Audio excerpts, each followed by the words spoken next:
বন্ধুরা, আমি একদিন আপনাদের বলেছিলাম যে আমার বাড়ির সামনে একটা কবরস্থান আছে, এই ভিডিওটা আপনাদের করে দেখাবো। তো আজকে দেখাচ্ছি আমি ভিডিওটা।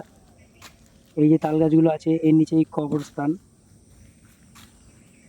আর তাল গাছগুলো দেখুন কত বড় বড় তাল গাছগুলো হয়েছে। আর ভেতরটা দেখুন কত জঙ্গল। আর এই যে বট গাছ আর খেজুর গাছের নিচে দুটো বাচ্চার কবর দেওয়া আছে।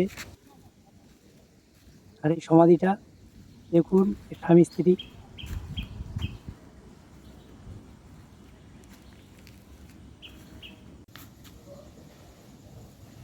দেখুন কত জঙ্গল হয়ে আছে। আর ময়লা দেখুন করে কিরকম ভেবে ফেলেছে ময়লাগুলো। এটা একটা রাস্তা, এদিকেও রাস্তা।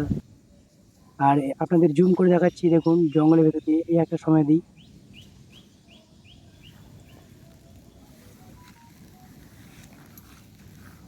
আর এখানে এত ময়লা ফেলেছে, বারণ করলেও কেউ শোনে না, ওনাদের কাজ না করে। আর জঙ্গলটাকে পরিষ্কারও করে না।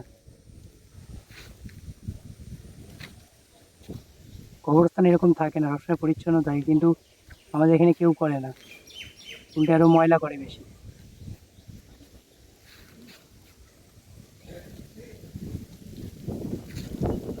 আর এখানে এত সাপ আছে, ভেতরে কেউ যেতে পারবে না। কেউটে সাপ ভর্তি। এই তাল পাড়তে এসেছিল, তাকে ধাওয়া করেছে। আর ভালো লাগলে লাইক, কমেন্ট, সাবস্ক্রাইব করবেন। পরবর্তী ভিডিও ভালো